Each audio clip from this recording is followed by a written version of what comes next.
Oi pessoal, tudo bem com vocês? No vídeo de hoje eu vim trazer as minhas primeiras impressões. Eu vim trazer as minhas impressões de leitura de Uma Família Feliz, do Rafael Montes. Então, se você quer saber, acompanhe, se inscreve aqui embaixo, deixe seu like e vamos ao vídeo.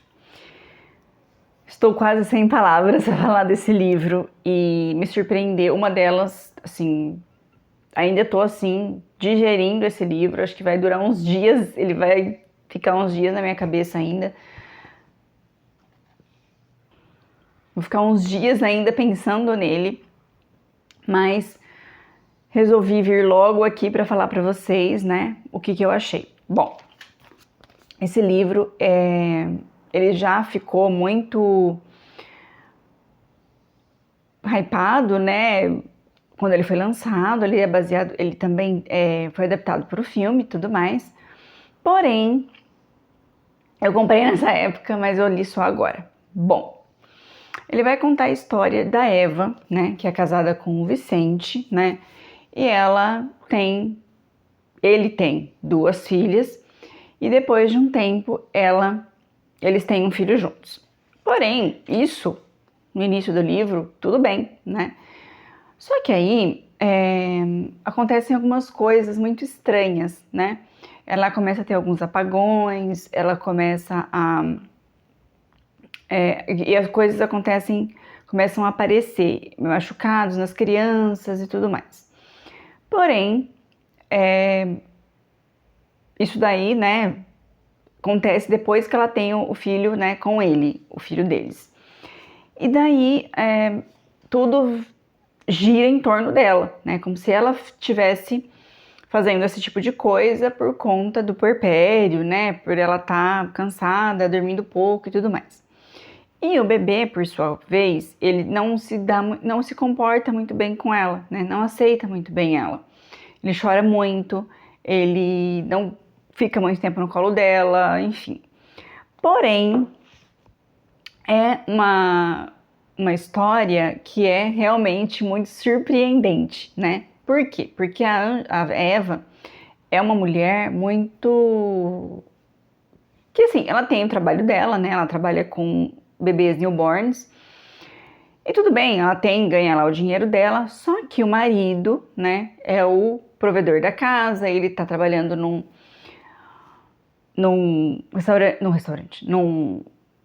escritório de advocacia para conseguir, né, ser aí um advogado renomado. Porém, o que acontece é que essa família, ela tá muito bem estruturada até a chegada do filho deles, né?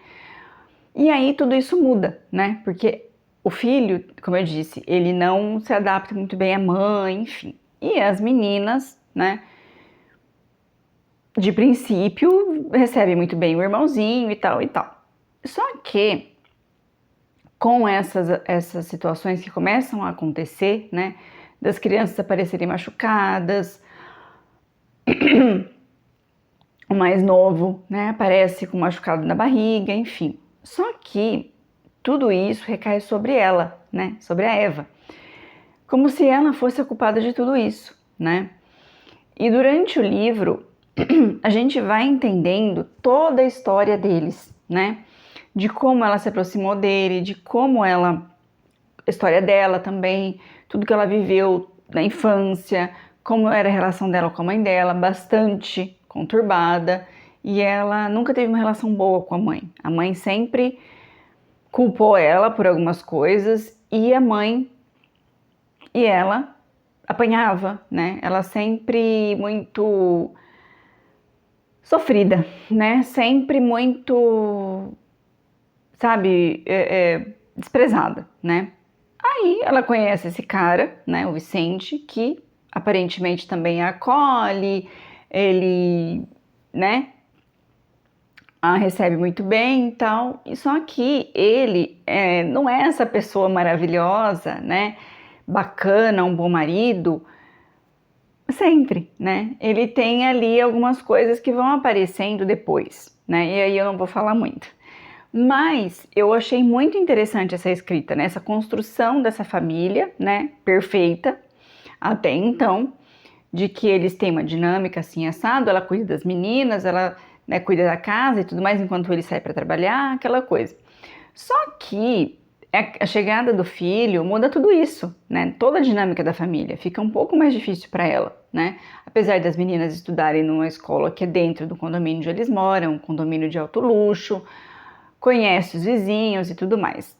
E aí a gente também vai conhecendo, nós leitores, né? Toda essa dinâmica do condomínio, os vizinhos e tudo mais. Não com muita profundidade, mas a gente conhece um pouco deles. E é a história mais focada na família, né? E tudo que gira em torno deles. O trabalho dele, o trabalho dela, tudo, como ela começou, né? A relação dela dentro com os clientes e tudo mais. E aí acontecem algumas situações que começam a parecer que ela é uma grande megera, né? Que ela é uma grande culpada de tudo, né? E assim, no início ela não tem muito como provar isso, né? Que ela não é essa pessoa, que ela não é esse monstro, né? E aí acontece uma situação específica onde ela é acusada, sim, de ter feito, né, isso. Só que, ter causado essa situação e ter feito isso que aconteceu. Só que, na verdade, ela não tem muito como provar também, porque ela também não tem, né, não tem provas, não tem imagens, não tem nada, né. E aí ela consegue, então, uma forma de conseguir, sim, de levantar a suspeita do marido que ele talvez tenha feito isso. Isso causa uma gigantesca mudança também na vida dela, né? Eles acabam, enfim, acontecem várias coisas e ela se torna a culpada, né? Principal culpada e suspeita do que aconteceu. Só que não é bem isso, né? E o livro, ele vai mostrando pra gente de uma forma muito interessante e rápida. Isso que eu gostei mais. É rápido, né? Começa já contando o final e depois vai contando a história deles e de forma rápida e direta, sem enrolação, né? Sem ficar dando muitos detalhes, sem ficar enrolando muito, enchendo muita linguiça. Por isso que eu achei interessante. Por causa disso, porque é uma história assim, ó, é pá, pá, pá, pá, entendeu? Aconteceu isso, isso, isso antes, aconteceu isso, isso depois. Então, gostei muito, apesar de ser um livro mais longo, né, de mais de 300 páginas, ele é envolvente, não é um livro que, como eu disse, né, enche linguiça, e vai direto ao ponto e te conta quem é quem, né, nessa história. E aí você vai entendendo o comportamento de um, o comportamento de outro, né, com um e com o outro, e você vai vendo quem são os reais vilões da história, né? Então é isso, eu espero que vocês tenham gostado, deixe seu like, se inscreve aqui embaixo e até os próximos.